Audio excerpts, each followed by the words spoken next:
no sé muy bien cómo empezar, pero creo que les voy a dejar que hagan sus comentarios. Quizás podríamos empezar, si les parece, por Julia, ya que es aquí la experta en el tema en particular de este objeto interestelar, de Oumuamua, y seguramente, pues, no sé, si quieres empezar tú, Julia, y luego el resto de ofendidos por la parte que les toca de la física teórica y de otras cosas. Vamos a ir por orden. Voy. No, vamos a ver. Bueno, ya creo que es la segunda o la tercera vez que intervengo en algún tipo de programa o incluso en la televisión. eh, Pocas me a, parecen. a colación de esta insistencia de este caballero que está bastante pues, en los medios últimamente. Um, Sinceramente, yo que estudio estas rocas, como dice él, y que sé lo difícil que es, el tiempo que requiere, la capacidad, en este caso, de reacción rápida. Esto lo sé por mis colegas. Yo, desafortunadamente, nos pilló con un problema técnico en el Gran Telescopio Canarias cuando se descubrió Oumuamua, y eso me dio muchísima rabia porque yo tenía tiempo de observación concedido y con un 10 metros te aseguro que los datos hubieran sido muchísimo mejores. Pero cosas de la vida, no se pudo observar. Pero sé que, bueno, mis compañeros es que ni dormían, o sea, se volvieron locos solicitando tiempo de discreción al director. Por favor, tenemos que observar este objeto, reduciendo los datos, interpretando los datos, muchísimo trabajo. Y luego todo el esfuerzo que viene después de análisis y de intentar explicar con fenómenos naturales las anomalías que se observan, porque es verdad que hay anomalías, esos son los hechos, ¿no? Los científicos. Muchas de esas anomalías vienen simplemente de que no se lo pudo observar más. Estoy totalmente convencida, si hubiéramos tenido tiempo suficiente, un alto porcentaje de esas cuestiones raras que se observaron se hubieran resuelto tranquilamente, pero muy convencida. Y entonces llega este señor y primero coge lo que le interesa de todos esos datos científicos, que es una de las cosas que más me molesta, para su interpretación, y creo que se va por el camino pues, más fácil, creo, ¿no? Que es la explicación pues, bastante sencilla, ¿no? No, es una nave, ¿no? Mm. Resumiendo, ¿verdad? Que él puntualiza mucho, bla, bla, bla, bla. Pero básicamente lo que dice es eso, ¿no? ¿A ti Y te parece también, te da la impresión, yo lo percibí así por lo menos, de que la forma de hablar de la gente que estudia rocas, a mi mí me colega que molesta, lleva décadas sí, estudiando rocas, ¿te parece despectivo? condescendiente a lo mejor, ¿no? Es como si no hiciéramos ciencia de verdad, es la impresión que tengo de las declaraciones que hace y del tono que utiliza, porque hay que escucharlo. Me da la impresión de que habla desde un sitio más elevado, ¿no? Esa es mi impresión. Yo no me ofendo porque a mí estas cosas no me ofenden. Es la sensación que percibo de sus declaraciones, ¿no? Ujú, Y de los que estudiamos piedras, que al fin y al cabo lo que hacemos es estudiar piedras, ¿no? ujú. Entonces, pero también me da rabia porque él se está apropiando de eso para vender su teoría, porque no la está vendiendo básicamente, no está publicando ni lo pone a disposición del público de manera gratuita, quiere vender libros y va a recibir un dinerito por ello, bueno, pues estupendo. Pero no hace falta tampoco menospreciar a una gran parte de la comunidad científica, y como que nosotros somos como borregos, ¿no? Que no somos capaces de ver más allá ni de plantear cierto tipo de hipótesis no sé, por miedo a salirnos del camino o algo así, ¿no? Cuando lo único que hacemos es tratar de explicar las cosas con los métodos que tenemos, ¿no?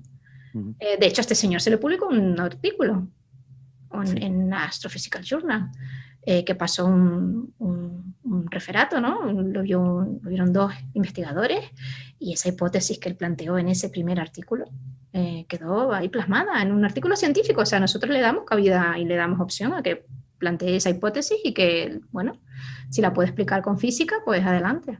Pero esto es otra cosa ya, Es ¿no? que, es que a ver, los artículos que él publica, de hecho, yo recuerdo eso, yo lo defendí en su momento, ¿no? Había gente que lo criticaba, pero el artículo está bien. Quiero decir, el artículo plantea una hipótesis y digamos que usa método científico, plantea una No tiene, la hipótesis y física dice no cómo está lo... mal. La No, no, física que exacto, usa, no, ahí no es... está. O sea, el artículo está bien, el libro está mucho peor que los artículos, ¿no? Pero bueno, Mm. podemos hablar luego de eso. ¿Qué opinan nuestros amigos teóricos que son justo lo contrario, no son los borregos, sino son los que se inventan cosas totalmente fuera de lugar. Teoría de cuerdas, por ejemplo, con los cuerdistas ahí dio bastantes palos. Vamos a empezar, si quieres, por los cuerdistas. José, Gastón, ¿qué opinión les merece esos Eh, comentarios? Perdón, Gastón, te leí en Twitter y me pareció muy bien lo que dijiste ahí, así que eso. Eh, Adelante. sí, no, voy a ser respetuoso. A mí no me ofende en absoluto. Yo lo conozco, he estado, cuando yo vivía en Boston, iba todo el tiempo a los seminarios de Harvard, el Black Hole Initiative, que es ese apéndice del Center for Astrophysics que él inventó, que es genial, es un instituto increíble, donde hay gente brillante trabajando. En particular está todo el grupo de Yau y todo el grupo de Strominger, ¿no? Que trabajando en teoría de cuerdas y en temas relacionados a ramificaciones de holografía en particular. Yo sé bien que Avilov no sabe nada de teoría de cuerdas. Él es un tipo con un conocimiento muy, muy rico de astrofísica, tiene un abanico de temas enorme, una capacidad de trabajo increíble, eh, y todo lo que se necesita para ser un excelente científico como es, en particular un ego enorme. Y creo pero de teoría de cuerdas no sabe nada. Yo lo he escuchado decir cosas, es más, es conocido esto, ¿no? Y él tiene un desapego con estas teorías especulativas. Después podemos hablar de cómo puede ser, parece paradojal que una persona como él sea una persona renuente a la especulación. Pero es especulación de otra índole, ¿no? Yo no entiendo su ataque desde un punto de vista lacaniano, ¿no? Hay una cuestión ahí no quiero usar palabras inadecuadas, pero hay una cuestión de cierta, digo lacaniano y no freudiano porque quiero hablar del falo teórico en un sentido abstracto, no en el sentido concreto. Él tiene un problema con la teoría de cuerdas y con los temas que son de naturaleza muy especulativa en física teórica, pero de alguna forma lo voy a defender, de una manera honesta. Muchas veces lo he escuchado decir, pero a ver, entonces, en el horizonte de eventos, ¿qué efecto nuevo podemos observar según la teoría de cuerdas con Event Horizon Telescope? Bueno, nada, o sea, tiene el tamaño del sistema solar, eso, no el tamaño de la escala de Planck, ¿no? Nadie espera encontrar nueva física a escalas del horizonte de eventos de un agujero negro estelar, ni mucho menos. Pero bueno, él estaba como interesado en esto, ¿no? Esta idea de, bueno, a ver, que la teoría de cuerdas diga algo que podamos medir, ¿no? Eso es un poco un desconocimiento de la teoría, pero bueno, ¿por qué no? El día de mañana hay escenarios de la teoría de cuerdas, quizá los más heterodoxos, que pueden dar alguna esperanza de poder ver algo observable, extra dimensions, en escenarios de large extra dimensions, no en las teorías, no en los escenarios más comunes. Pero él es una persona que tiene, yo no entiendo, yo he visto muchas veces, ni siquiera es original en esto, muchas veces esta forma de parte de científicos brillantes, como estamos hablando de un tipo con una producción científica increíble, con trabajos de muchísima calidad, con este libro horrible, pero con cosas increíbles, un tipo que tiene una capacidad de trabajo enorme, ha hecho muchos trabajos importantes, muchos muy, muy interesantes, sobre agujeros negros, que es lo único que puedo evaluar, tiene trabajos muy interesantes, hay trabajos de él que me encantaron, como esos trabajos donde estudiaba superradiancia pensando en el momento donde el universo todavía no era opaco, si había agujeros negros primordiales, que oficiaba entonces el plasma como espejo, o sea, trabajos muy, muy lindos. Pero su ataque en teoría de cuerdas, que incomoda a mucha gente, en particular a la gente joven que a veces está en esos seminarios, y en sus agarres a veces con algunos teóricos de cuerdas, dejan claro que él no maneja esos temas. Y un ejemplo es lo que dice en la entrevista para hablar concretamente, que es lo que dije en mi tweet, ¿no?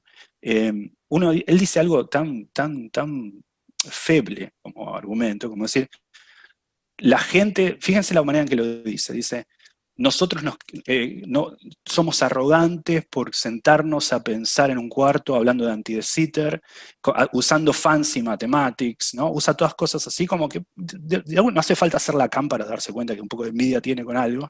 Y en el fondo para decir, ¿no? En el fondo no es anti de Sitter el universo en el que vivimos, pero es que la teoría de cuerdas nos dice que nosotros vivimos en anti de Sitter.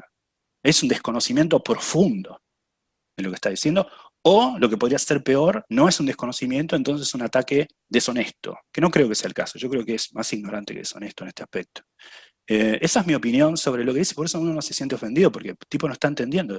Sus críticas son las críticas de un diletante. no es una persona que dice que, por ejemplo, uno podría decir, hay discusiones mucho más sesudas sobre la teoría de cuerdas, sobre, por ejemplo, las dificultades que ésta tiene acerca de describir una constante cosmología positiva. No el hecho de que holografía use una negativa. Eso es como es una discusión de otro nivel, ¿no? Entonces, yo no tomaría en serio sus ataques. Yo no me sentiría ofendido por eso. ¿Quién soy yo, aparte, por otro lado? Yo al lado de él, como científico, soy Yo tengo una teoría sobre eso, sobre por qué habla de los espacios de anti-de Sitter, y dice que nuestro universo no es uno de esos. Y yo lo hilo con, o sea, él cuando entra en combustión y empieza a despotricar de la teoría de cuerdas, los teóricos, no sé qué tal, es como, hay un momento, ¿no? Que se viene muy arriba y empieza a arremeter contra toda esta gente. Creo que es más o menos el momento en el que dice que a esta gente tienen reconocimiento, se le dan premios. Eso es horrible. Y todo el mundo está pensando en alguien. En un pedestal. Claramente está pensando en alguien. Yo creo que está pensando en Maldacena, por ejemplo. Está pensando en Andy Strominger, está pensando en Maldacena, está pensando en toda la gente. Claro, a mí me parece una cosa paradojal. Porque trabaja con espacios de anti-de Sitter, quiero decir. Exacto. Y pensemos ahora para hablar de física. Que yo creo que él hace. O sea, a mí me da la impresión de que me da la impresión de que ese rant viene de una posición de resquemor, de que él no se siente suficientemente reconocido y premiado y valorado. Y sin embargo, los físicos teóricos, que son los portadores de la antorcha, los no sé qué, y seguramente está pensando en esta gente, en la dualidad, ADS igual que ST. Yo creo que se le vio esto es una interpretación mía, pero he estado ahí más de un año y yo no estaba en BHI, pero iba todas las semanas. Y lo que creo es lo siguiente: para crear un instituto como ese se necesita mucha cintura política, que ciertamente a él no le falta.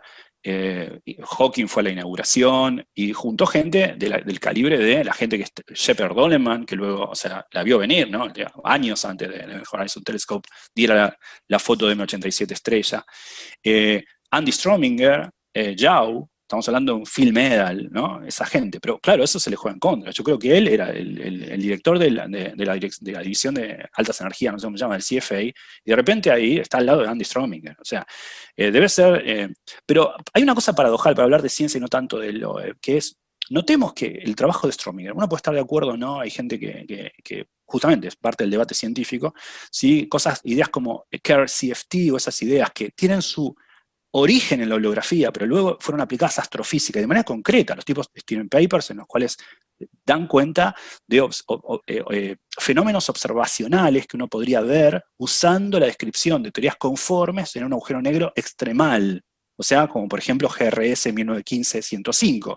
El primer paper de Strominger en 2009 sobre Kerr-CFT menciona este objeto con nombre en el abstract. O sea que desde el 2009 ya hay indicios donde justamente las ideas que germinaban en ADS-CFT, en la correspondencia, en la conjetura de Maldacena, empezaban a dar frutos, nuevamente, de un carácter especulativo todavía, pero en aplicaciones concretas. Ahí uno ve cómo la holografía se fue soltando de la idealización del espacio anti-de Sitter en su propio instituto. Entonces, a mí me parece como que su ataque es propio de una persona que, como tantos otros, uno no puede saber de todo, es muy difícil. O sea, él ya sabe de demasiadas cosas, que es un tipo que sabe mucho. Pero entre su profuso conocimiento es muy fácil encontrar un yuyaje de diletancia. Y teoría de cuerdas cae en ese terreno. No tiene ni idea de lo que está hablando cuando habla de teoría de cuerdas. Ni idea. Es difícil afirmar que alguien no sabe algo. Pero en este caso es fácil. Vale. Esa es mi opinión. No sé qué dices. Sí, vamos a seguir haciendo la ronda. Entonces, por ejemplo, Francis, ¿tienes alguna otra cosa que añadir? Seguro que sí. Bueno, yo en el tema de la entrevista, es verdad que ha criticado todo, critica hasta los podcasteros, y los critica a todos los divulgadores, o sea, critica por criticar quizás, ¿no?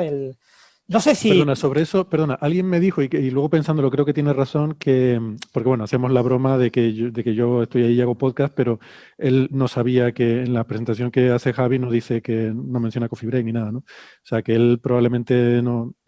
Alguien sugería que probablemente se estaba metiendo con Neil deGrasse Tyson, porque porque Neil deGrasse Tyson le ha criticado, es una figura de gran relevancia mediática, que yo creo que es el circo en el que él está del que él está más pendiente, y le ha criticado, y es verdad que es un investigador que en su momento investigó, pero que ahora ya no, y que se dedica a divulgar y a hacer podcast, ¿no? Y bueno, supongo que va por ahí, puede ser. Sí, seguramente.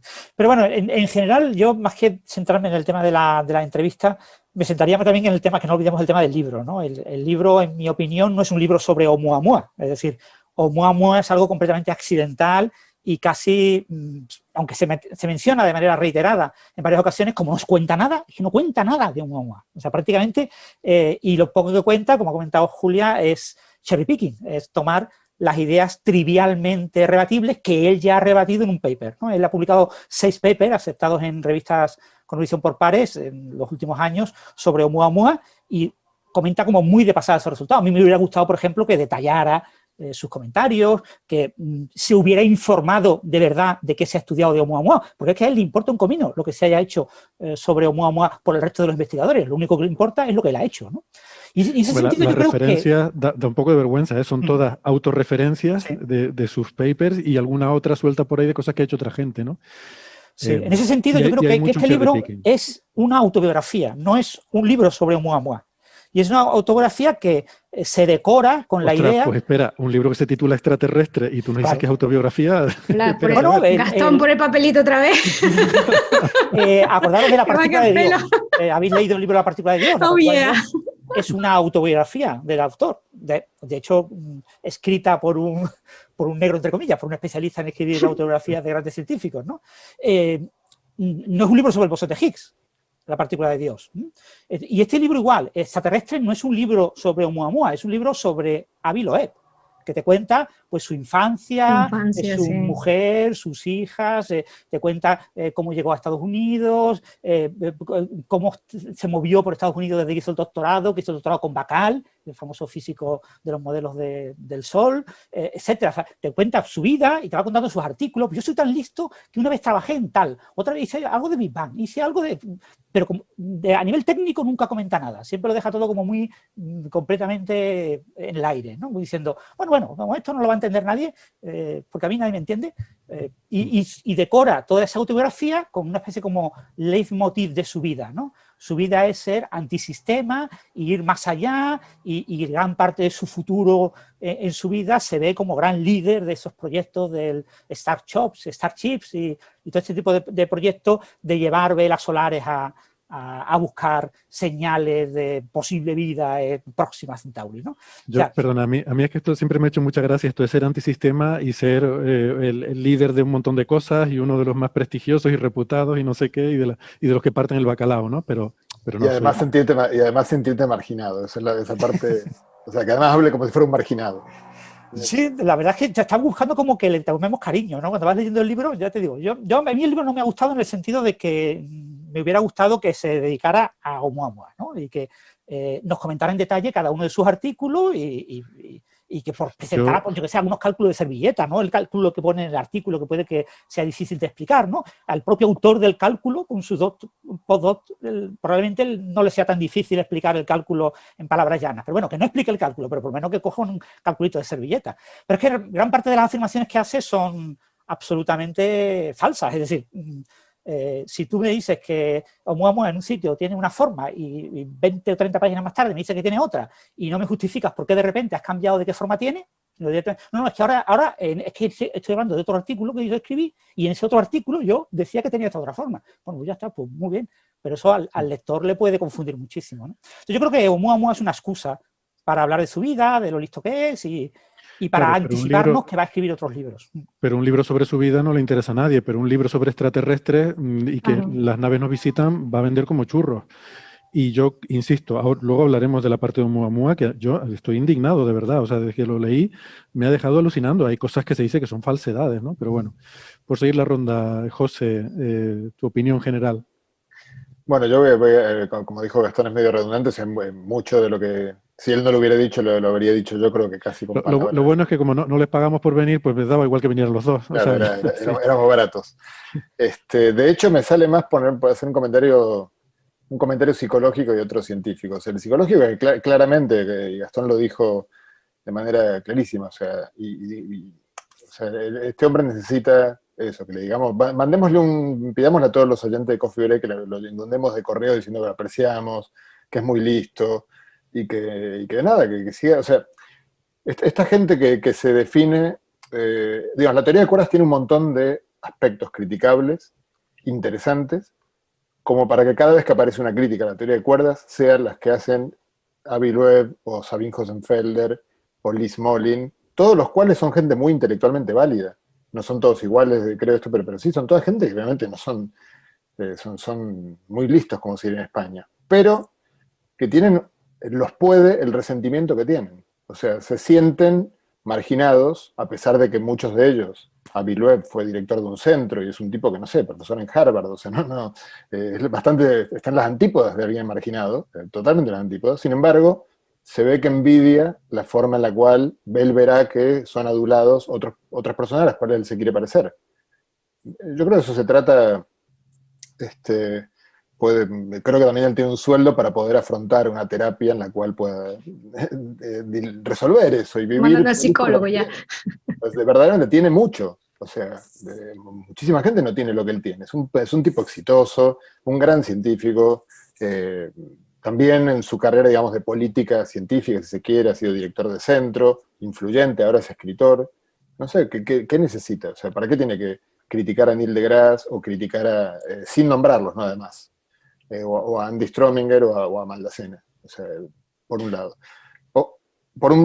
Y es una pena, la verdad, que o sea, yo como alguien que está en el mundo de las cuerdas, pero no enamorado ni casado, me encantaría que hubiera un debate mucho más duro y crítico contra la teoría de cuerdas, pero con sustancia. Es que este debate es un debate casi, te diría, que favorece, si hay un perfil de la comunidad de cuerdas que sea un poco dogmático, digamos, lo favorece esto, porque uno lo único que hace es, si esta es la crítica, bueno, pues pareciera que la teoría de cuerdas anda muy bien, porque lo que dice son cosas de alguien que ni siquiera hizo un curso de teoría de cuerdas. Pero es que cualquiera que trabaja en teoría de cuerdas se da cuenta que no alcanza ni siquiera con un curso de teoría de cuerdas para empezar a entender. Uno empieza a entender teoría de cuerdas, puede llevar varios años de trabajando en ella para poder verdaderamente y llegar al nivel de sutileza para darse cuenta qué es relevante, qué son críticas banales, ¿no? O sea, la crítica de, no, pero la teoría de cuerdas predice 10 dimensiones, esa teoría es muy floja, porque uno puede invertirla completamente y convertirla en una virtud de la teoría de cuerdas, la predicción del número de dimensiones del espacio-tiempo. Y además uno es plenamente consciente de que uno no puede ver ciertas escalas. Hay muchas escapatorias esa crítica, y incluso, como lo digo, se puede fácilmente convertir en una virtud de la teoría. Ahora, siempre las críticas de estas otras personas que nombré yo siempre son de gente que está como resentida, enojada, ¿no? Enojada, o sea, Sabine Hossenfelder al punto que no quiere que ni siquiera quiere que se haga un nuevo acelerador de partículas. No sé qué es lo que y enfatizo, para que él no hable del mismo solamente, pero es cierto, José, por ejemplo, yo creo que estoy en el mismo terreno, no somos particularmente dogmáticos. Nosotros trabajamos en teoría de cuerdas, pero como bien lo dijo él, nosotros no somos esas personas que no toleraríamos una visión crítica sesuda, seria de la teoría, ¿no? Te digo para explicar desde dónde habla José, no es que él está defendiendo la teoría como... Hay también gente dogmática dentro de esta disciplina, y esa es una de las críticas sociológicas que no le puede hacer, pero ciertamente... Yo, para explicar un poco desde dónde habla José, no es una persona que va a reaccionar, o vamos a reaccionar, no sé, epidérmicamente a una De crítica. todas maneras, de la propia entrevista, yo que no estoy muy familiarizada con estas trifulcas que pueda tener este señor con la teoría de cuerdas, se nota que es algo personal, porque lo escuchas hablar y hay un momento en el que es como que se pone muy intenso, ¿no? Sí. Y se aprecia, aunque tú no sepas ni qué es la teoría de cuerdas, ni te enteres de nada, y si aquí le está tocando alguna fibrita a este señor, porque le molesta, o sea, le está molestando, está agraviado, ¿no? Y se ve claramente, vamos, en la entrevista. Yo lo asocié con eso, ¿no? Con ese comentario de que otros se llevan premios y reconocimientos, ¿no? No sé, me pareció ver ahí una conexión entre esas críticas. Quizás bueno, no sé. Es una crítica al tema del premio Berkshire, como él está muy cerca de Yuri Miller, ¿no? Con toda la iniciativa Berkshire. Y claro, ahí los grandes premios del Berkshire, dotados con $3 millones por barba, que es una barbaridad, que es el premio que más dinero ofrece ahora mismo en el mundo. Y claro, en un premio Berkshire de física fundamental es absolutamente imposible que acabe recibiéndolo alguien como Avi Loeb, salvo que se reconstruya completamente desde cero y empiece a trabajar en temas de verdad de física teórica para ese nivel, ¿no? Para recibir ese tipo de premios, ¿no? Entonces, él puede que reciba un premio simbólico por las tecnomarcadores o por sus propuestas exobiológicas o eso no sé qué, que quieran ponerle, pero no puede recibir un premio de verdad. Entonces, quizás por ahí venga la crítica, ¿no? Claro, pero debería leer a los antiguos, ¿no? Debería leer a Esopo y la fábula de la zorra y las uvas. O sea, la verdad que uno queda un poco patético empezar a decir a mí esas uvas no me gustan y empezar a enfadarse porque no las alcanza. Y un comentario que voy a hacer que no sé si es muy adecuado, sobre todo teniendo en cuenta que esto queda grabado, pero es que alguna vez con Gastón en algún encuentro en Buenos Aires estuvimos hablando, los dos conocemos muy bien no te preocupes Gastón, no voy a decir nada tuyo, conocemos muy bien a Juan Martín Maldacena. Es una persona que evidentemente es especial, o sea, es una persona que, no sé, yo estudié con él, entonces a uno cuesta utilizar palabras así muy grandilocuentes con alguien que uno conoce muy de cerca, pero pareciera ser una persona verdaderamente de estas que ocurren una vez cada tanto. Entonces, cuando uno conoce a alguien así, de muy de cerca, te das cuenta que voy a poner que quizá el paralelismo futbolístico, o sea, que uno tiene un Messi que está por fuera totalmente está por fuera de la gaussiana, o sea, está, no sé, en el percentil cualquier otro. Realmente esa comparación de Maldacena y Messi seguro que no se ha hecho nunca. Nunca se ha hecho. No, pero digo, el punto que quiero remarcar es cualquiera que se crea muy listo o muy grande, es un poco patético cuando uno tiene este tipo de personajes. Entonces, que el número 8 del Atlético de Bilbao esté discutiendo, esté enfadado porque a Messi cobra más que él, que da un poquito de pena por el número 8 del Atlético. No está comprendiendo verdaderamente algo muy elemental. Y es que yo creo que estamos hablando o sea, Avi Loeb es un gran científico, prolífico, prolífico, inventivo con un amplio conocimiento. Maldacena es un genio. Yo creo que directamente. Entonces, si vas a tener envidia porque hay una persona que es un genio, pues ¿qué vamos a hacer? O sea, ya le pasó según, bueno, estoy usando referencias fílmicas, ¿no? Pero a Salieri con Mozart, ¿qué le vas a hacer? Y para seguir futbolísticamente Cristiano Ronaldo con Messi. Te toca otro que es mejor que tú. Me voy que soy del Madrid. La vamos a liar. No puedes ser feliz siendo un tipo muy bueno, profesor en Harvard, director de centro, con grandes papers. No puedes ser feliz con eso, tienes que dedicarte a envidiar que otras personas despiertan más admiración que tú. No sé, a mí me parece un poco sorprendente. Y además luego lo hace, por supuesto, ensuciando a todo el mundo. Julia dijo esto de que no hacen ciencia de verdad, de los que estudian asteroides de verdad con observación, y tampoco hacemos ciencia de verdad los que hacemos especulación teórica. Efectivamente. ¿Quién hace ciencia de verdad? Avi Loeb. Él, sí, claro. Sí, él. Todo. Bueno, cerramos aquí el chiringuito de Coffee Break y vamos con... El chiringuito. Sí, bueno, no sé si José Pío es una referencia futbolística, es un programa de mucho éxito aquí en España sobre fútbol. Y volvemos entonces a la ciencia. Bueno, esto era un poco por dar nuestra visión de por qué este hombre dispara contra todo el mundo. Lo que iba a ser una entrevista sobre su hipótesis alienígena de un objeto interesante científicamente, pues en un momento dado se convirtió en una especie de arremeter contra gente que hace otras cosas, ¿no? Que siempre me ha parecido curioso eso, defenderte tú atacando a otros, ¿no? Cuando podría haber hecho una sinergia, haber dicho, igual que hay áreas de la ciencia que son muy especulativas y tienen mucho reconocimiento, pues quizás esta debería tenerlo también, ¿no? Que yo, bueno, intenté tirarlo por ahí para salir un poco del apuro que me había generado con esa situación, porque claro, no te vas a meter a discutir. Dije, bueno, yo estoy de acuerdo con que efectivamente es verdad que la búsqueda de inteligencia alienígena es cierto que es una especie de proscrito de la ciencia, gracias a... tenemos que dar las gracias aquí a todos los amigos que ven ovnis, que son abducidos y que son... y que tienen encuentros en la tercera fase, pues han conseguido esto, ¿no?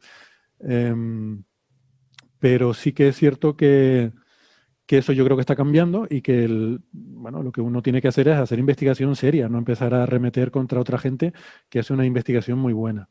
Ahí está.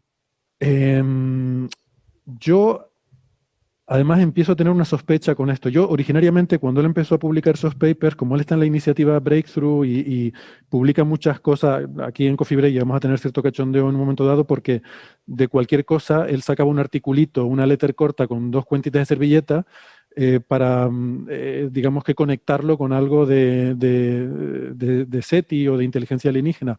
Los FRBs, por ejemplo, que ahora dice que no son, él llegó a afirmar, uno de los primeros papers suyos que comentamos en Coffee Break, uno con Lingham, decía que posiblemente los FRBs eran el haz que impulsa una vela láser.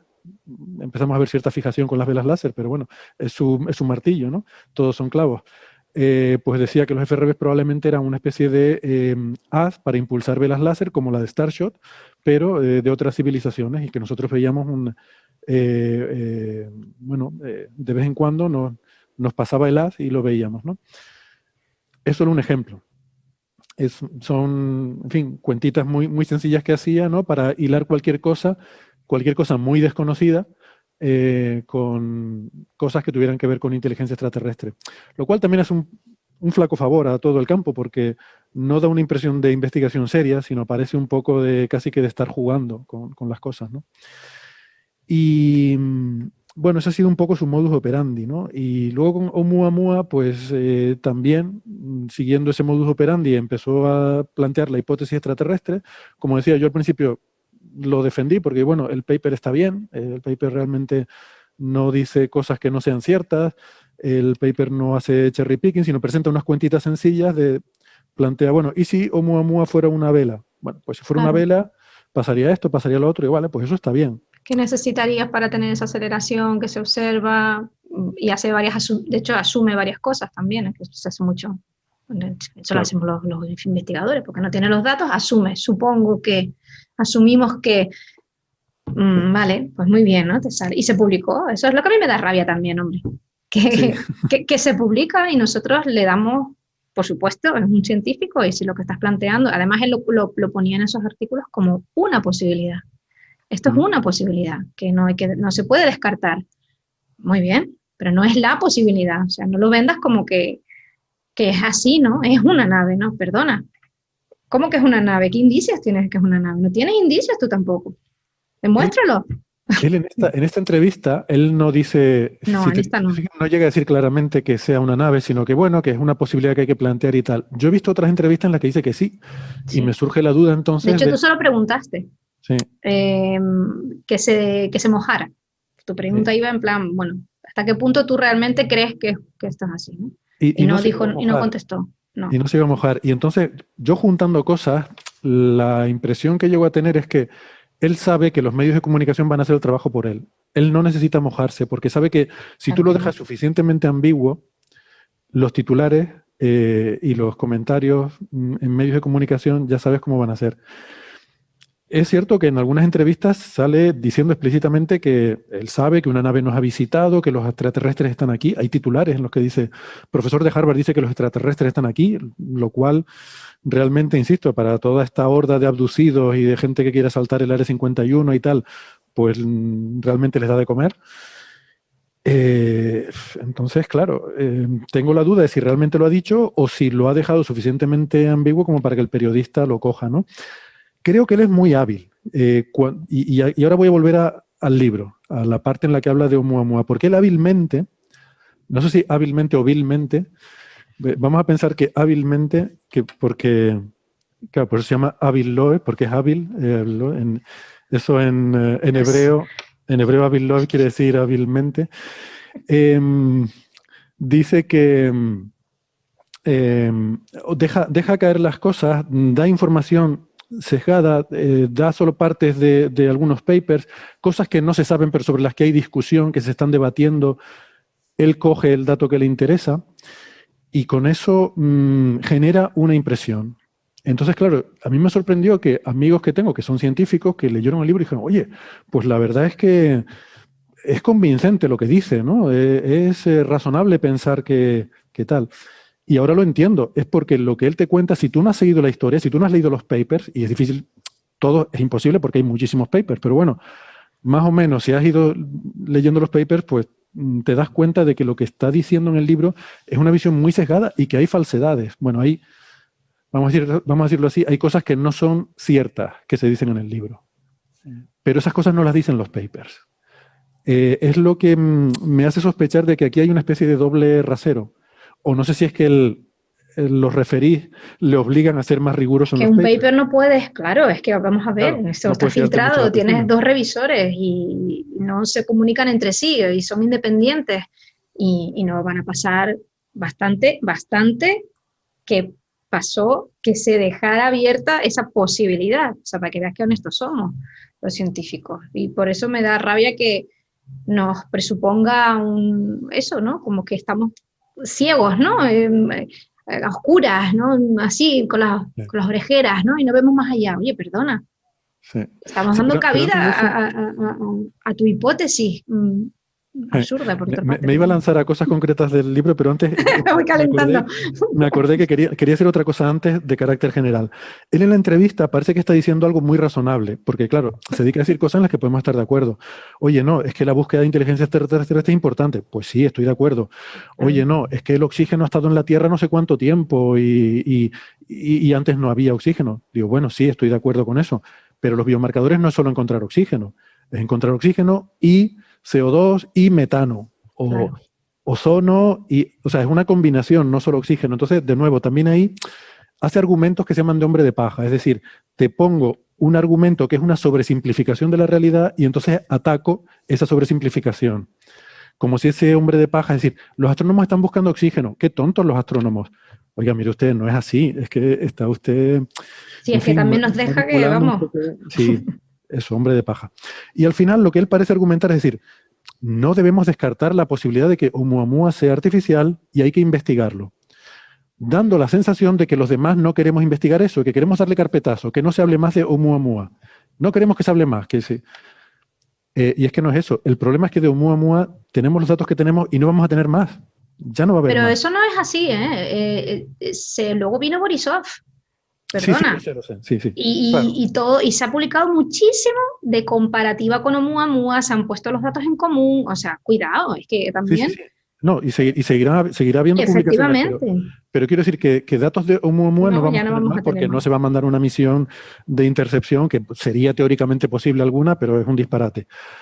Entonces, no se trata de decir, este señor tiene razón, hay que estudiarlo más, frente a los otros que no quieren estudiarlo más. No, no es eso. O sea, no va a haber más observaciones, nos pongamos como nos pongamos. Pero, Y Héctor, yo sospecho que él, como sabe, solo por terminar, que como sabe que no va a haber más observaciones, con Oumuamua se puede tirar a la piscina porque nunca se va a demostrar que estaba equivocado. Claro.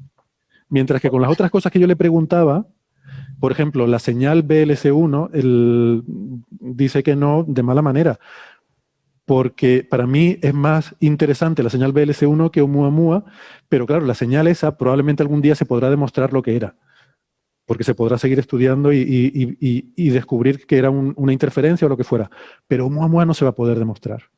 Perdona, José, ¿qué ibas a no, que decir? está dando por sentado que no va a pegar la vuelta y va a volver. Si es una nave, supongo que hará lo que quiera. No seguirá una trayectoria, no seguirá una geodésica del espacio. Yo no sé si Sí. él llegó a plantear la hipótesis de que era una nave, pero como a la deriva, ¿no? O algo así, o no, Sí, no recuerdo chatarra, bien. se supone que es Como chatarra. una chatarra, porque al principio porque está girando. sí que decía que estaba como dirigida, ¿no? Sí. A No, él dice las dos propósito, cosas. Está dirigida a la Tierra, pero está ya sí. inoperativa. Luego, o sea, hay varios papers. Luego tiene otro en el que dice que es un híbrido, que tiene... No me los he leído todos, la verdad. No, es que es imposible, pero que tiene, es una vela solar, pero también tiene propulsión propia Sí. de expulsión de gases, para hacerlo consistente con el torque que se había observado según ese artículo que él quiere mantener porque dice que es más probable la forma de torta. ¿Vale? Entonces, bueno, desde un punto de vista filosófico, no se trata de que este señor esté abogando porque se estudie más Oumuamua y el resto de la comunidad porque no se estudie. No se trata de eso. Además, él dice que los científicos se dividen en 3 categorías en la entrevista. Los que no hacen nada sino podcast, que bueno, tal.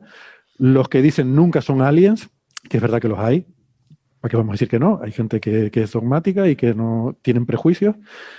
Y los que están estudiando el objeto y tratan de darle una explicación natural. Y Sí, como dice, si eso fuera malo.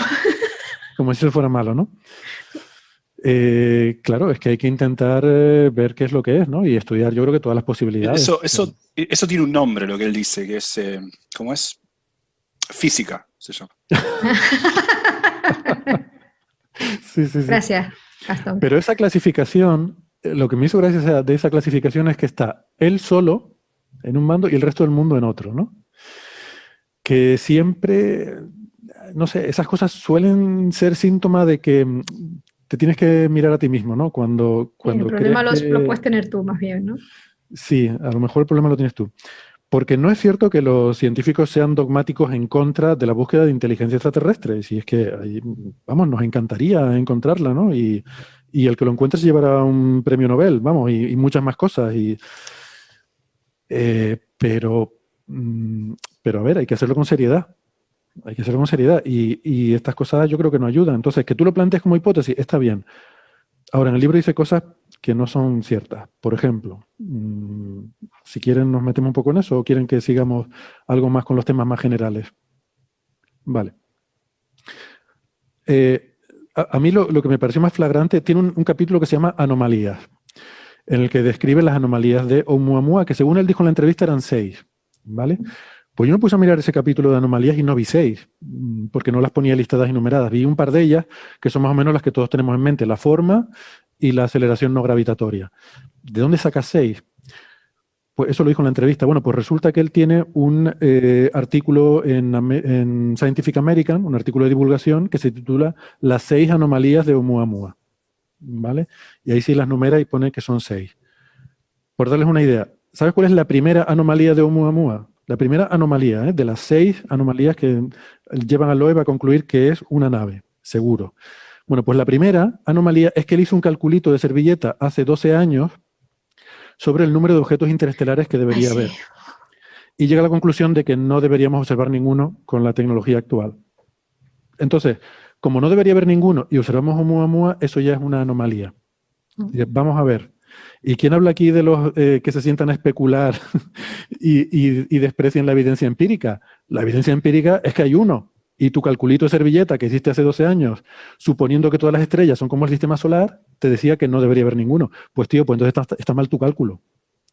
Si tuvieras alguna duda, es que luego al año siguiente llega Borisov, que sobre ese no hay dudas de que es natural. Nadie tiene ninguna duda de que Borisov es natural. Pues ya claramente tu cuenta de servilleta está mal. Pues eso lo sigues considerando una anomalía. Hombre, si eso para ti es una anomalía, pues empezamos mal. La segunda anomalía, y además esto me lo ha preguntado mucha gente, oye, ¿cómo es eso del sistema de referencia galáctico en reposo? Porque es una cosa así que se dice muy y suena muy tal, y en el libro lo pone, ¿no? Es que es un objeto que está exactamente en el sistema de referencia en reposo de la galaxia. Por explicarlo rápidamente, las cosas orbitan en una órbita circular en la galaxia, ¿vale? El gas sigue unas órbitas que son, bueno, que son más o menos bien definidas. O sea, hay como dos componentes en la galaxia. El gas, que se comporta como un fluido, y las estrellas, que se comportan como partículas. El gas como un fluido porque interactúa, tiene viscosidad, etcétera, entonces adquiere un movimiento común. Y las estrellas se forman de ese gas. Cuando se forman, tienen ese mismo movimiento del gas alrededor de la galaxia, pero luego poco a poco se van dispersando porque van sufriendo interacciones como partículas, como las partículas que chocan. Las estrellas van interactuando y van adquiriendo lo que se llama una velocidad peculiar. Entonces cada estrella va separándose a medida que pasa el tiempo de la velocidad que lleva el fluido del gas de la galaxia, ¿no? Bueno, pues eso quiere decir que ese sistema de referencia es la velocidad que lleva el fluido y las estrellas luego cada una tiene su propia velocidad. Bueno, pues él dice que la velocidad de Oumuamua coincide con la velocidad del fluido. O sea, está como en reposo con respecto a la galaxia. Y tú dices, bueno, pero en la vida nada es cero. ¿Cuánto es el numerito? Pues cuando te vas a los papers, que no lo dice en el libro, cuando te vas a los papers el numerito es 9 kilómetros por segundo. Oumuamua se mueve a 9 kilómetros por segundo respecto al sistema de referencia local de la galaxia. ¿Vale? ¿Eso es mucho o es poco? Pues para darles una idea, el Sol se mueve a 17. ¿Vale? Entonces, una de las anomalías de Oumuamua es que se mueve a la mitad de la velocidad que se mueve Pero el Sol. eso no es cero, eso no es cero. Eso no es cero. Y no es que sea órdenes de magnitud. O sea, es que está... De hecho, pues eso sí, ni se contempla como anomalía en todos los papers no he visto que ningún sobre paper Oumuamua. mencione eso como anomalía. Nadie. Solo él. Entonces, vamos a ver, seamos un poquito serios. O sea, eso no lo puedes considerar como una anomalía, ¿no? Dice cosas, ¿no? La forma de Oumuamua. No sabemos qué forma tiene Oumuamua, ¿vale? Sabemos que puede que sea muy alargado o puede que no. Puede que sea como una tortita.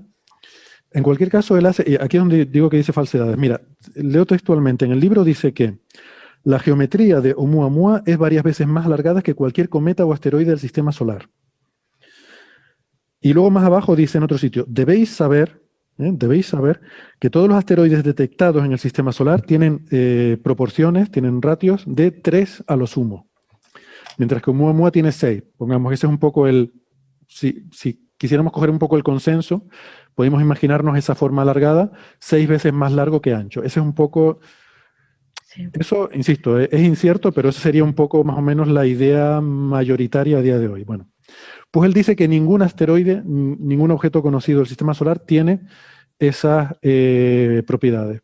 Pues yo les invito a los oyentes a que vayan a Google y busquen un asteroide que se llama 1865 Cerberus. Cerberus, ¿vale? Como Cerbero, el perro mitológico de 3 cabezas que guarda los infiernos.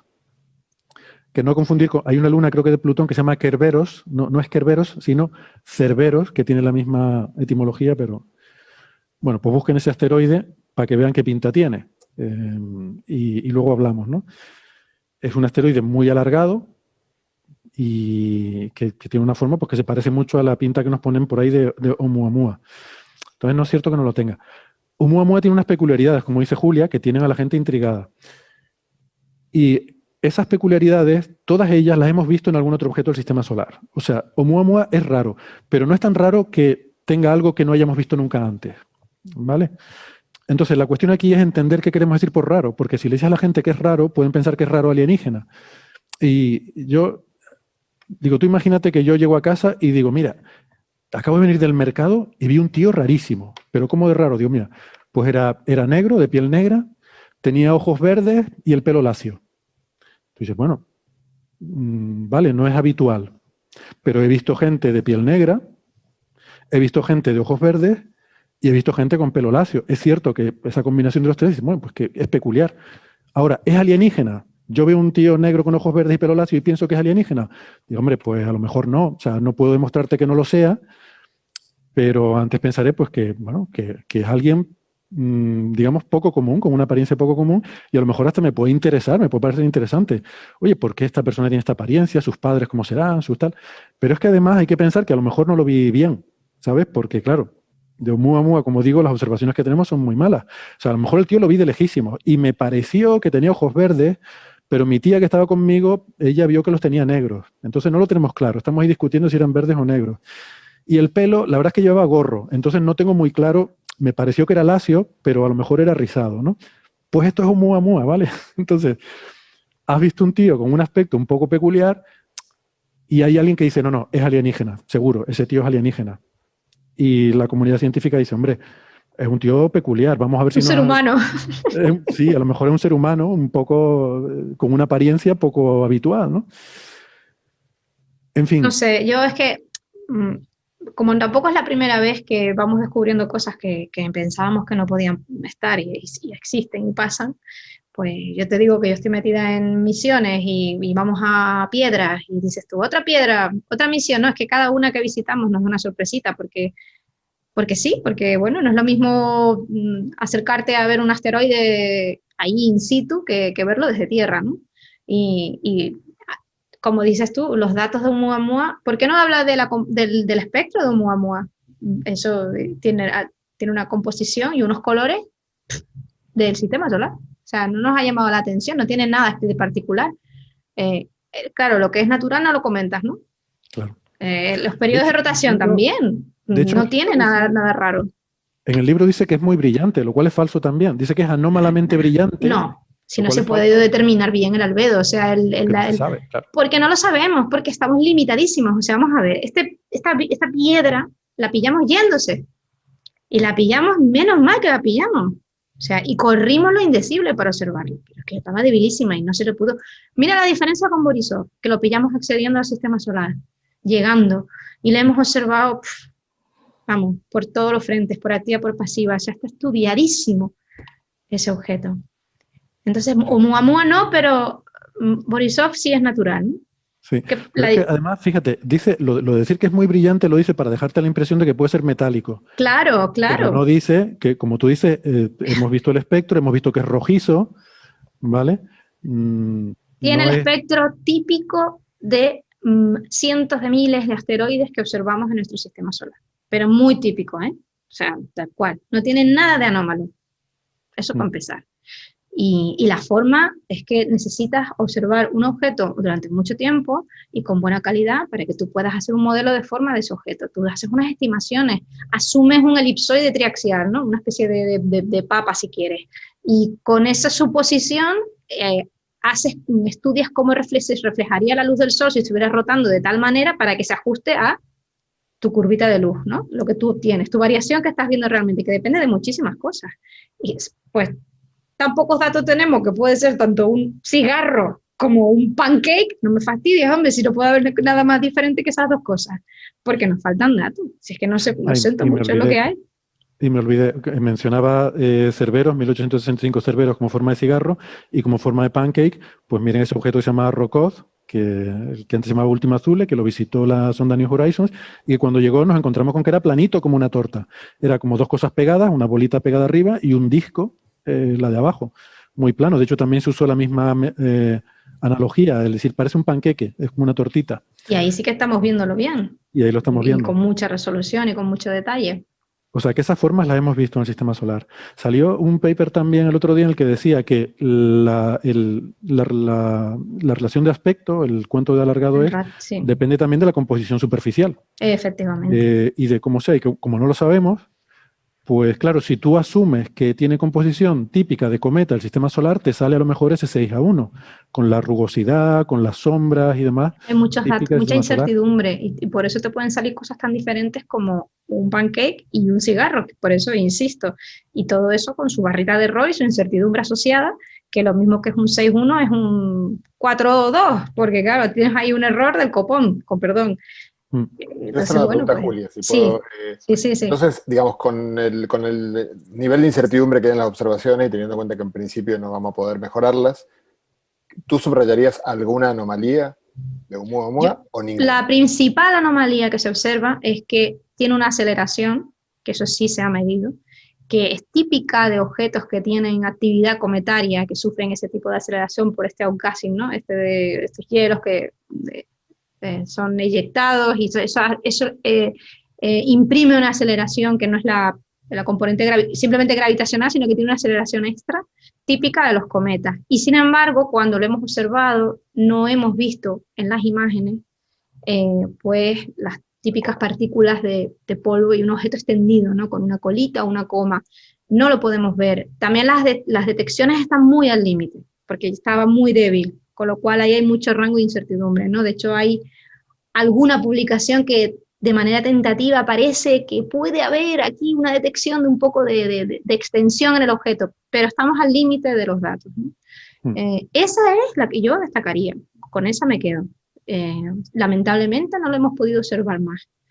Y bueno, él también la menciona, ¿no? Diciendo que hay distintas hipótesis para explicar esas aceleraciones, pues eso, que es un bloque de hielo de hidrógeno que se evapora y no lo detectamos. Claro, es que luego coge, es que también esa otra cosa me fastidia, hace ese hombre de paja para atacarlo. Entonces él dice que los científicos lo mejor que han podido hacer para explicarlo es eso, cosas exóticas, el iceberg de hidrógeno, el dust bunny, esos son hipótesis que han salido pero que nadie les ha prestado realmente mucha atención. No, eso no es el sentir de la comunidad de ciencias planetarias, que está muy bien reflejado en un paper de Nature liderado por Michelle Bannister, resultante de una reunión que se hizo creo que no sé si fue en Suiza, en un instituto, en el ISI, ¿no? Y se juntaron todos, estaba Alan Fitzsimmons, estaba Michelle Bannister, estaban todos mis colegas de profesión que tienen el culo pelado de observar piedras, con perdón,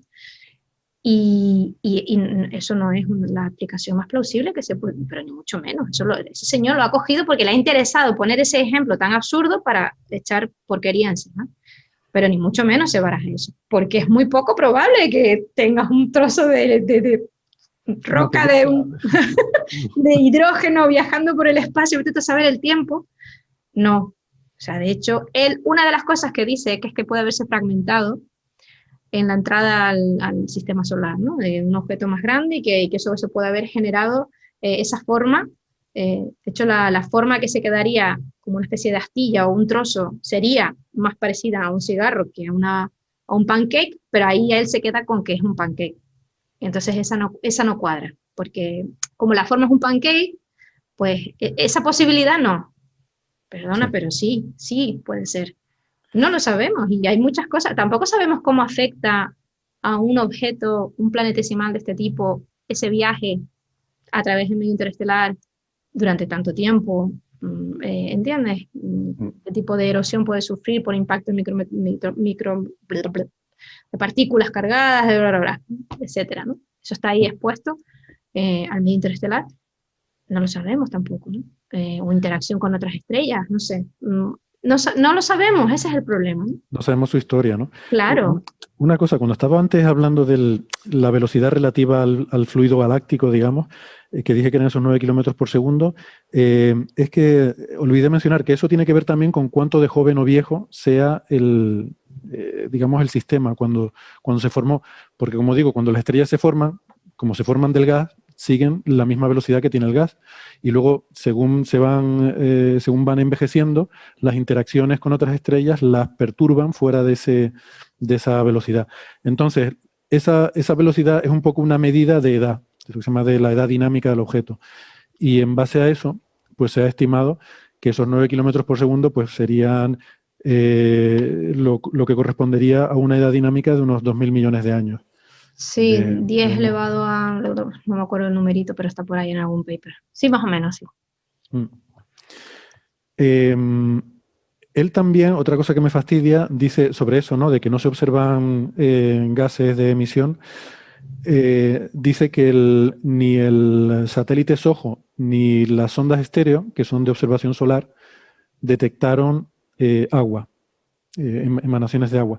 A ver, lo del agua es importante porque la explicación, digamos, natural de la aceleración sería que hubiera habido expulsión de gases de hielo de agua, o sea, evaporación de hielo de agua, porque parece que el CO2 y el monóxido de carbono Spitzer los podría haber detectado. Entonces, tendría que ser más... La explicación de Avi de eso es que son un montón de marcianos borrachos que solo llevan cerveza. ¿Cuál es la...? Debería ser esa, macho. Estaría genial.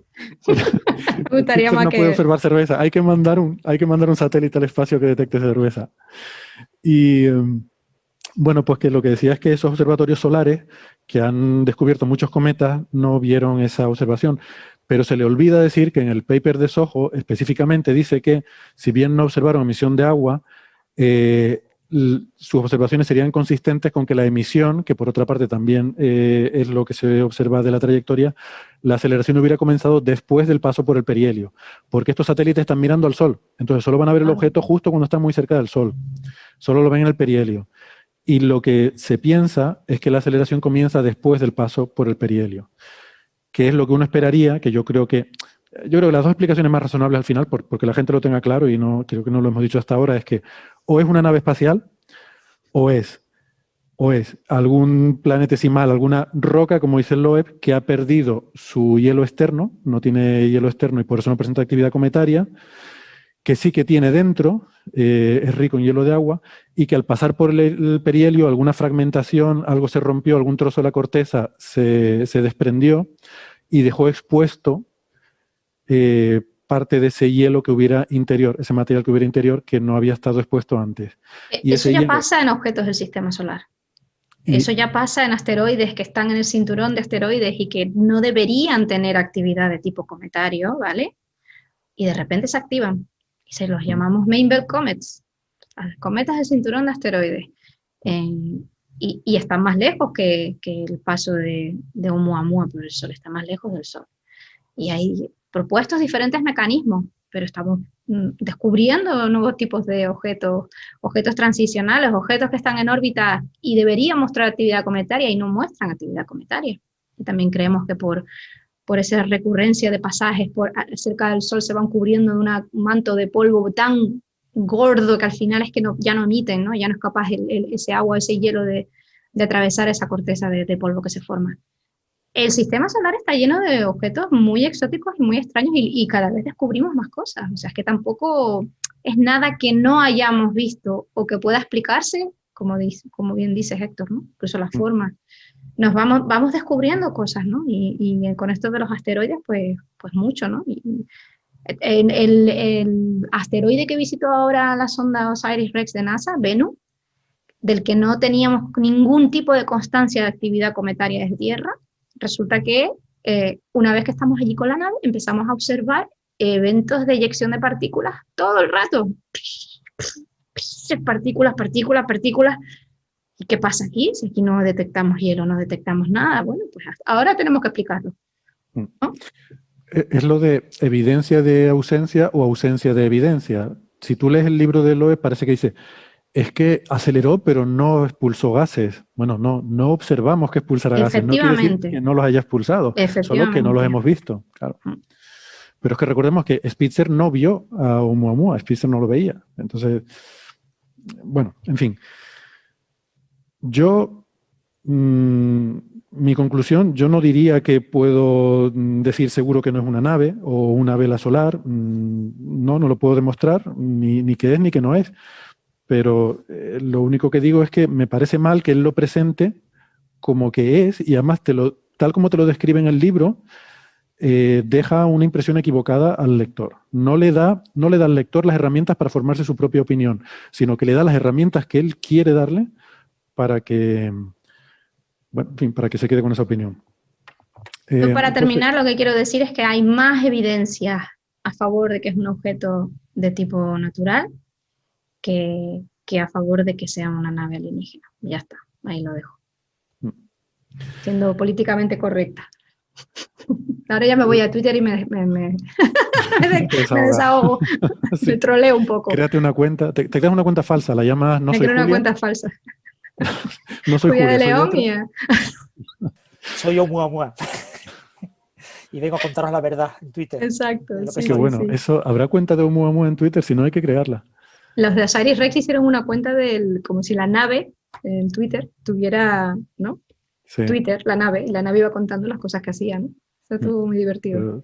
Pero lo bueno es que haya objetos también. José, que creo que te tienes que ir pronto. No sé si quieres, no sé si José quiere añadir algo, ¿no? Alguna conclusión. Pero sí, casi es mejor que abras el micrófono, sí, porque si no... Es mejor, sí, pues después no hay evidencia de que hablo y van a sacar hipótesis, va a estar Loeb escuchando y va a concluir que en realidad hablo en algún tono que no se escucha. En dimensiones extra. Exactamente. No, nada. Te avisaba, tengo que dar clase dentro de 15 minutos, así que me tengo que cambiar de computadora para hacer algo más. La labor de todos los días. Pero no, muy interesante, digamos. Interesante el asunto. Interesante, o sea, voy a echar un poquito para atrás. Me parece larga vida a Avi Loeb y sus trabajos y su actividad científica, pero que lo queremos, ya está. Ya lo queremos. Trabaje tranquilo. Podemos hacer un hashtag en Twitter, a ver si lo hacemos. No voy a sugerirlo porque la gente se pone a hacerlo y eso es incitar al acoso, pero no. Iba a decir algo bueno, o sea, en plan, yo qué sé, Avi te queremos o algo así, pero no hagamos nada de eso, por favor. Bueno, pues José, gracias por habernos acompañado. Gracias a ustedes y un placer siempre estar con ustedes. Igualmente. Un besito a todos. Chao. Chao. Francis, creo que tú has leído también el libro, ¿no? No sé si te dejó la misma impresión que a mí, de que es un poco sesgado. Sí, claro, obviamente. O sea, este tipo de libros tienen ese sesgo típico, en inglés se llama el cherry picking, ¿no? La falacia esta de la evidencia incompleta, ¿no? Yo te cuento lo que me conviene contarte porque es cosas que yo puedo rebatir fácilmente. No te cuento nada que me cueste trabajo rebatirte porque mi objetivo no es que tú tengas herramientas y argumentos en mi contra, todo lo contrario, mi opinión tiene que sobresalir. Entonces yo solo te cuento lo que me interesa, ¿no? Entonces yo te voy contando, además es un libro, desde el punto de vista de la lectura, no es un libro ágil de lectura, es decir, no se lee fácil porque está constantemente volviendo a repetir lo mismo, ¿no? Vuelve a repetir, yo soy muy listo, yo hago muchas cosas. Y ahí sí te va contando de vez en cuando, hay un cierto hilo de contarte cosas nuevas, pero en el tema de Oumuamua, como no tiene nada que contar, o como no quiere contar nada, porque quizás lo que no quiere es contarlo, pero no cuenta nada. Entonces, siempre vuelve a lo mismo, ¿no? Una vez, te lo vuelve a contar, te vuelve a decir otra vez lo mismo, y lo mismo, y lo mismo. Y llega un momento que tú dices, bueno, ¿y por qué me cuenta siempre lo mismo? O sea, me cuenta siempre lo mismo porque no hay nada más, porque nadie sabe nada más sobre el tema, porque no le interesa contar nada más para que se le vea al plumero, y ese sesgo lo ves constantemente en el libro, ¿no? A mí me apena eso, que de Oumuamua, yo pensaba que iba a hablar de Oumuamua, y cuando empiezas a leer el libro y te das cuenta de que no habla, o sea, pasan páginas y páginas y páginas en las que ni menciona la palabra Oumuamua, y cuando aparece dice lo mismo que ya dijo. Entonces dices, bueno, pues sí, es verdad, es muy interesante tu vida privada, pero si me quieres contar tu vida, pues cuéntamela más específicamente y no plantees como que tu gran... o sea, la sensación del libro es que va a pasar la historia a Loeb por haber sido el padre del descubrimiento de los tecnomarcadores, ¿no? De la primera evidencia de vida tecnológica, pero eso es falso, o sea, no hay ningún tipo de evidencia y no va a pasar por eso a la historia si pasa por algo a la historia. Entonces, es un libro un poco extraño.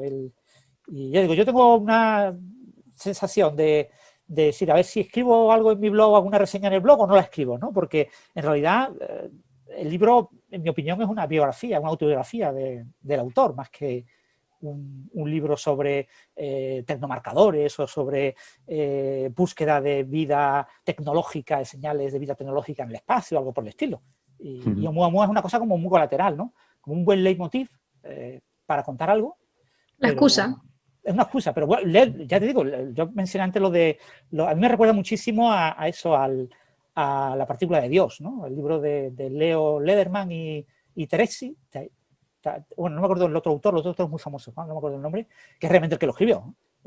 Entonces, que un premio Nobel te cuente su vida y diga, bueno, pues contar la vida de Leo Lederman, el título no se puede llamar biografía de Leo Lederman. Leo Lederman, el gran héroe de la ciencia. Leo Lederman defendió el SSC, el ¿cómo era? El supercolisionador. Sí, el SSS. Super, no sé qué. O sea, exactamente, supercolisionador, superconductor, algo así, ¿no? Que fue el último director, ¿no? Al que echaron y le cortaron las obras, ¿no? Cuando le habían hecho el túnel, le habían hecho varias cosas. Eso era el motivo del libro. O sea, el motivo de escribir el libro era reivindicar de que no lo echaran de director de ese proyecto y que no cancelaran el proyecto. Entonces, pero tú no puedes escribir un libro diciendo, yo escribo este libro para esto, pero el libro se titula con esto. Porque entonces haces trampas. Nadie te compra un libro de un supercolisionador que se va a perder. Ahora, todos los jóvenes que nos están escuchando que les gusta la física probablemente se hayan leído el libro de Leo Lederman buscando información sobre el Higgs. Y es un libro que menciona la palabra Higgs como 2 veces, en la introducción y en el último capítulo. Y lo menciona como de pasada, como diciendo, ni me molesto en explicar lo que es el Higgs ni por qué lo buscamos ni nada por el estilo. No, una de las cosas que queremos buscar en el SSC es el bosón de Higgs, pero hay cosas muchísimo más interesantes que tenemos que buscar y es una pena que se haya cancelado. Entonces, es una, ya te digo, en este caso igual, es una autobiografía en la que dices, ¿cómo logro que la gente lea sobre mi vida? Pues lo titulo extraterrestre. Yo soy como un extraterrestre de la ciencia. Pero bueno, eso no puede ser así, tienes que meter algo extraterrestre en el libro. Bueno, espera, voy a meter lo de Oumuamua, que queda muy guay. Voy a mencionar de vez en cuando algo sobre Oumuamua, pero y además lo repito muchísimo. Un libro pesado en ese sentido, en el sentido de que si tú dejas fluir la lectura, pues es una biografía. Pero si tú tratas de entender lo que dice, te cuentas con que no dice nada. Y dices, pero otra vez me lo cuentas, pero si ya me lo contaste como 5 veces, ¿por qué me lo cuentas una 6ª vez? ¿Qué problema tiene el lector? ¿Consideras que el lector es tonto y no se entera? Cuéntame algo más, cuéntame un pelín más. Y no te cuenta nada más, porque como no tiene nada más que contar, pues... No sé, cuando te dice que no hay ningún objeto con la geometría tan extrema como Oumuamua y como mucho tienen un factor de ratio de 3 en el sistema solar, pues no sé. No. Este señor, cuando me llamaron para hablar en la Canaria sobre esto, dije, ¿cómo? ¿Qué? Oumuamua, otra vez Oumuamua, si esto ya es de 2017, no ha pasado tiempo ni nada, y dice, no, es que me pongo a mirar y digo, contra, el amigo otra vez, venga, otra vez a la tele, a decirle a la de la Canaria, no, que me tiré 10 minutos diciendo que no era una nave, y me dice la tía, entonces estamos ante la primera evidencia clara de una visita alienígena. Y yo, ¡no! ¿Pero para quién hablo? ¿Te hablo en chino o qué pasa aquí? Sí. Me salió un no del estómago. Me salió. Yo me acuerdo eso que lo he acostumbrado a que ciertos medios consideren que lo obvio no o sea, lo único importante son los propios sesgos, ¿no? Esto es una nave alienígena, sí o sí. Y hasta que no me digas que es una nave alienígena, entonces ha pretendido hacer lo mismo con su libro, ¿no? Pero lo plantean, ya os digo, de manera muy, muy rara, ¿no? Y plantear la idea de que hay que buscar vida, pues muy bien, y algunas de las ideas que plantea, pero no te deja nada, o sea, no te deja un pozo que, digamos, tú dices, bueno, pues este libro ya considero como un libro que plantea una visión nueva o aporta algo al tema de la búsqueda de vida inteligente. No aporta absolutamente nada, ¿no? Más allá del libro, a mí lo que me sobran son sus declaraciones, que la verdad es que se las podía ahorrar. Tiene que vender el libro, claro. Sí, pero hombre, salpicando porquería ahí por donde va, es que también que es gratuito, ¿sabes? Sí. Véndelo, pero... Hay una más que no hemos mencionado, que es la de los astrobiólogos, que se me olvidó traer algún astrobiólogo, porque también, por si no ha molestado a suficiente gente en la entrevista, hay un momento en el que dice muy de pasada, simplemente como interjecta, ¿no?, en medio de la pregunta, para decir, por cierto, estoy escribiendo con uno de mis postdocs, que es Manas Billingham. Un libro de texto, dice, sí, el tío. Un libro de texto de 1000 páginas que va a sentar los cimientos de la búsqueda de vida. Ojo, no de búsqueda de vida tecnológica, que sobre eso, bueno, puede ser porque no hay mucho hecho y tú puedes citarnos, de búsqueda de vida primitiva y avanzada, dando a entender que, olvídense ustedes de todo lo que... La astrobiología, olvídense ustedes porque yo estoy escribiendo un libro. Sí. Que, por cierto, yo lo sabía porque el año pasado me escribió Lingham para pedirme permiso para usar datos de mi paper para ese libro. Entonces sabía un poco de lo que iba, supongo que ya se puede decir. Pues sí, está escribiendo un libro que va a ser el libro de texto que va a sentar los cimientos de la astrobiología. Pero vamos a ver, este hombre... y luego dice que hay que ser humilde y modesto. Pero es que, vamos a ver... Que dio hasta la editorial, si es que es una máquina. Yo, de verdad, ¿cómo se puede decir tantas cosas en 25 minutos de entrevista? O sea, este señor... me quito el sombrero. Ahí, sí, lo tenemos preparado, ese tipo de cosas. Pero metió caña y se vendió y además le dio tiempo hasta de cabrear, como de intensificarse, así, ponerse muy intenso con muchas cosas. Sí. Y de, bueno, no sé. Bueno, de todas formas me gustaría, por ir concluyendo, tranquilizar a la gente en el sentido de que no es cierta la impresión que él quiere dar a entender de que la comunidad científica suprime ideas sobre búsqueda de inteligencia alienígena. Es cierto que no es mainstream y es cierto que hay gente que tiene prejuicios, pero eso no impide que se publiquen. Yo le pregunté si él había tenido problemas en su carrera y dijo que no, y mira que ha dicho cosas muy, muy aventuradas y dijo que no había tenido ningún problema, que no había dejado la cátedra de Harvard por eso, sino porque ya le tocaba. Y eso me pareció de lo más interesante porque yo pensé, como ha ido un poco victimista en algunas otras entrevistas, no me importa lo que me hagan, si me echan me volveré a mi granja porque yo tengo una granja y no sé qué. Digo, bueno, igual aquí ahora va a contar un rollo lacrimógeno, pero no. Él dice que no, en ese sentido no ha tenido victimismo, ¿no? Las cosas se publican. De hecho, es un tema que está empezando a coger auge, ya lo hemos contado aquí en Coffee Break, porque bueno, a mí personalmente me gusta mucho. Y la NASA, de hecho, ya el año pasado... O sea, está empezando a financiar estos proyectos. El año pasado ya financió el primero, que es uno, por cierto, de búsqueda de contaminantes industriales de CFC en las atmósferas de exoplanetas. Justamente lo que él decía, que ¿por qué no miramos estas cosas y tal? Bueno, se va a hacer. Se está empezando a financiar ese tipo de proyectos. O sea, no es que la comunidad científica esté cerrada totalmente a eso. No es mainstream, quizás no, pero se hace. O sea, no hay una... No hay una especie no sé, de conspiración o censura para suprimir esta investigación. Y la búsqueda de vida en sí, la astrobiología, ahora mismo es totalmente mainstream. Ahora mismo es, claro, es que se te lo iba a más decir. de lo más en astrofísica. Y la búsqueda de agua y de... Claro, es que está todo súper relacionado. Todos tenemos que estar, ahora los que hacemos física solar, tenemos que estar viendo a ver cómo lo conectamos con que esto puede ser interesante para la astrobiología, porque si no, no te dan un duro para nada. Eso, y la defensa planetaria, que yo... enseguida nos destruyo con un asteroide que venga, no veas tú cómo se recaudan fondos con eso. Una maravilla. Y por cierto, no hemos dicho la mayor pega a su hipótesis, que él no la ha dicho tampoco, entonces igual estaría bien que la dijéramos nosotros, que es que si eso es una vela solar y la aceleración no gravitatoria, que es la gran anomalía, es resultado de que el Sol empuja la vela solar, ¿por qué demonios está girando?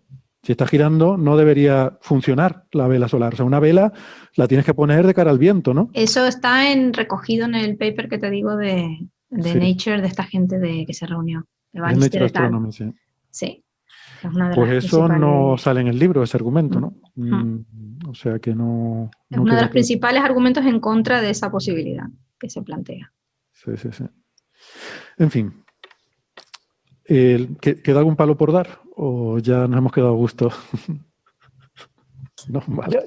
Yo creo que sí, que más o menos lo hemos dicho todo. Y quizás recordar eso de la película, no sé, he leído por ahí rumores, no sé, eso de la película, ¿qué es? ¿Esto tú sabes más de eso? No, que lo ha mencionado en 2 entrevistas que yo sepa. En la primera gran entrevista revolucionaria, que fue la que dio el Washington Post, que fue la que nos quedamos todos flipando, cuando ya pasó de una hipótesis científica que se publica en un paper a entrevistas diciendo los extraterrestres nos visitan, fue una entrevista que dio el Washington Post, que fue demoledor el periodista. La verdad es que a mí me generó hasta incomodidad leerla porque el periodista hace una descripción del Loeb como una persona totalmente egocéntrica, megalomaníaca y que estaba intentando venderle cosas y el periodista se daba cuenta y te las contaba, que yo me quedé alucinando. O sea, dice que Loeb le dije que se sentara en una mesa, que le esperara 5 minutos que tenía que hacer algo. Entonces lo puso a sentarse en una mesa donde de forma cuidadosamente distraída, había desordenado unos papeles con muchos cálculos y muchas ecuaciones para que pareciera que tal. Que sobre la pared había fotografías de sí mismo en un montón de poses, en un montón de recibiendo premios y no sé qué. Bueno, lo pone de verdad a caer de un burro. A mí me dio un poco de vergüenza ajena leer esa entrevista, la verdad, y tampoco sé si está bien cuando alguien tiene la deferencia de concederte una entrevista que tú le hagas semejante estropicio, pero bueno. Eso ya es periodismo, yo ahí no entro ni salgo, ¿no? A lo mejor está bien desde el punto de vista periodístico. Pero ahí él menciona por primera vez que dice el periodista que entre las cosas que le dice para engrandecer su figura, le dice que varias productoras le han contactado para hacer una película. Y en la otra entrevista reciente que dio, de mucho impacto, que la dio para Scientific American, también dijo que había tenido interés por hacer una película y que esperaba que Brad Pitt interpretara su personaje así de forma jocosa, de broma, pero que, no sé, en fin. O sea, que Pero se siente que como Contact, ¿no? Que va a haber una película tipo Contact, pero sobre Oumuamua y su labor de investigador como precursor del descubrimiento y que tenga un final feliz en el que aparezcan los aliens, hablando en privado, obviamente, a Brad Pitt como lo es, pero sin que nadie más se entere, por supuesto. Y así queda como que ocurrió, pero que a habido eso lo puede dar la incógnita. Puede que sí, puede que no, pero no puede asegurar yo hablé con los Sus aliens. 18 minutos de lluvia, ¿no? Como en Sí, sí. Contact. ¿Te acuerdas de Contact? No, 18 Sí. horas, ¿no? O Fueron- 18 horas, no me acuerdo Sí, cuánto sí, era, sí, la sí. verdad. Mucho tiempo. Bueno, mucho tiempo el que llevamos hablando de esto. Oh my gosh, tengo que volver al trabajo. Tienes que ir ya, ¿no? Bueno, Yo me pues, tenía que ir hace mucho rato, pero bueno, me enraláis con este tema. pero mira, esta semana no tienes que ir al psicólogo, ya te has desahogado. Ya me quedé a gusto, ya. Es tiempo que has ahorrado. Ha quedado ahí una cosilla, pero bueno. ¿Te hago una cosilla? Ah, pues ¿Qué sí. te ha quedado? broma, Dilo, broma. dilo. Nada. Bueno, pues otro día. Nada, Déjala para nada. otro día. Otro día lo dejamos. Habrá muchos más artículos, muchas más hipótesis. Como se descubre un nuevo cuerpo interestelar y sea también Que de pasada de largo, se descubrirá, ya verás. a ver si Sí, como si Borisov se descubre la entrada, pues mejor, ¿no? Pues lo podemos ver. Pero si lo descubrimos a la salida, volverá a pasar como con Oumuamua. Seguro habrá una nueva serie de artículos de Loeb reivindicando la naturaleza Vamos a ver. aparente tecnológica. Habrá que verlo. Yo hasta que no lo vea. Julia, muchas gracias. Bueno, gracias por la invitación y por la charla. Un Hasta la placer. próxima. Y Bueno, disfruta de tu día, el 11F. sí, trabajando. Bueno, chao. Venga, chao, chao.